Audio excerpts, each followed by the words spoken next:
Today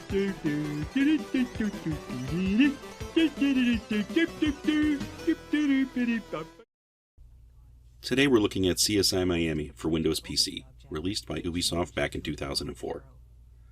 I'm a fan of all of the CSI shows, and I have been for years. They've given us a handful of games for all these properties.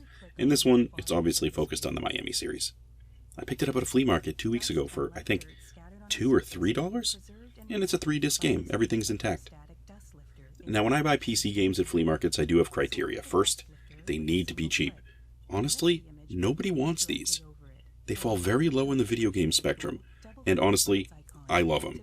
And also the games need to be intact, of course. And I also analyze them for license keys. I can't tell you how many PC games I've seen in the wild that clearly are unplayable. In the mid-2000s, we started seeing games that had unique keys associated with them. If a key is visible on a game when I'm handling it at a flea market, I'm confident it's already been used, and the sellers seem to have no idea. I just put them back and move on. But this is an early Ubisoft game, before they were using keys anyway to control their licensing, so I'm on board. It's 3 CD-ROMs worth of data, and you can install them all at once on your computer, so you don't have to flip disks back and forth, which is super nice. Being that this is on a CD, of course, we're going to have certain data limits, and I'm guessing this is the reason this game has certain constraints. We have a point-and-click adventure, and I do have a handful of games in this exact style, and most are CSI specifically. But I do have an NCIS game somewhere, I think, that is functionally the same. Here, you are a new member of the CSI Miami investigation team, and throughout the game, you're going to be paired with different team members, and you're going to investigate and solve crimes. You're going to go through crime scenes, talk to people, and use tools to find and process evidence. We get 5 cases that you can solve, and that's probably the biggest constraint of the game. When I got to the end of this one, I really wanted more.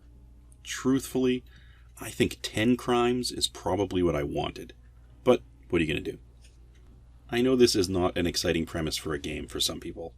There's no running around, there's no gunfighting, there's nothing like that. But I do find it fun and interesting, and I like clicking away to try to figure out what's going on. It's also probably important to mention this probably doesn't have much of a replay value, or at least not an immediate replay. If a year or 2 passes, sure, because you need to forget enough of the story to where it's not going to be so easy. That's how I see it anyway. Okay, so CSI Miami. Interesting enough, this is super early CSI Miami. We're talking the cast from years 1 and 2. This is a 10-year series, I believe. Year 3, one of the characters is already gone, and another character is a lesser player, so this is super early in the series. There's also a character in the lab that I don't recognize, but then again, even the models of the characters here, I don't really recognize them anyway. They just don't necessarily look like the actors very much. The best imagery is probably on the CD case itself, but this was what we got back in the early to mid-2000s. Certainly likenesses of characters have changed and they're better these days. We get a trial level, which is you walking through the basics on how to use the tools and work the lab. You get a total of 5 cases after that, and they make you use the tools to proceed to the next section. It's not always obvious what to do and when, but there are going to be some settings that will make it a little easier. You can set it so the cursor reacts when you pass over something you can do. It's something that was actually turned on by default in other games, I think, just not in this one.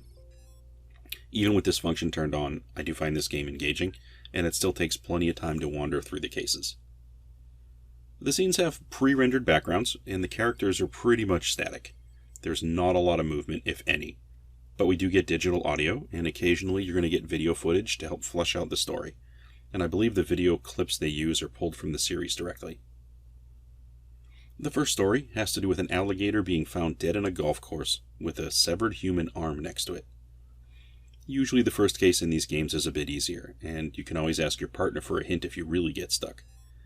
Asking for a hint does affect your overall score, which is the rating you get at the end of the case. The second story is about a dead nightclub owner, and then there's a murder on a boat, and then there's a guy that's found dead sunbathing. The last case to wrap this one up is about a judge, and it's trying to pull the whole game together at that stage. This sort of wrap-up case at the end is something I've seen in the other CSI games I've played, and I kind of knew that it was coming. I guess as far as the story goes, it didn't do much for me in this case and felt forced. I mean, the last bit of data unraveling for the last case, it felt really abrupt to me. There was a little bit of a video and then it was over. It just felt a little jarring at that point, and I guess I would have liked a little more. I think the biggest obstacle in this game is trying to figure out what is exactly part of the static scenery that you're looking at and what is actually a clue. Now, we're dealing with a 20-year-old game, and it has resolution limits, of course, and the quality of the background, it's certainly not crystal clear, and it makes it hard sometimes to actually differentiate what's the background and what is something you can interact with. Even with certain settings turned on, it can be hard to figure out.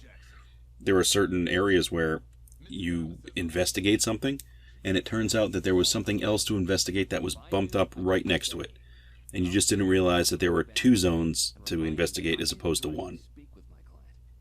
In all the CSI games I've played, there's also a lack of a rating system. There is one, but it's not a strong system. I achieved Master when I beat this game, and I just feel like I shouldn't have been. When you use the different icon settings, I think that should affect your score. And incessant clicking and checking evidence, in certain cases, should penalize you. Most commonly, I'm talking about when you're checking fingerprints or DNA. You can just compare each thing one at a time to each other and verify each one. Put them next to each other, check it out, as opposed to you visually verifying they're the same and then pressing that icon. And when you get it wrong, all that happens is your partner says, "I don't think that's a match, you need to be more careful and try again." When that happens, I see that as a fail. I think you should be penalized when you do this. Now, I guess I don't really play these for a score. I do it to understand the plot of the cases. But I think maybe if there was a more detailed scoring system, maybe it would entice people to slow down and maybe play it a second time. There's also no randomization of, evidence that I can see. I think maybe if there was a shuffling of evidence between the different playthroughs, at least in locations where there's stuff on the ground, I guess, maybe it would help a little to keep it more interesting. Not sure. It's possible. I've played the CSI games on a few different systems now, even on the Nintendo DS, actually. I think out of the lot, the DS was probably the hardest for me to get through, because it's a really small screen, and that game was out before patches were available for games. There was also at least one glitch in that version that I recall, and I was forced to start the game over at least once. Overall, I do like this style of game, though, even though it's a bit different than most. I keep getting these for different systems, and I'm always interested to see how the different consoles handle things. I'm going to have to start looking to see if there are any more modern games like this, newer versions perhaps. It would be nice to see where these have evolved. This is 20 years old after all. Well, that's all I have today for this CSI Miami game for PC. Thanks for stopping by to take a look, and hope to catch you on another video.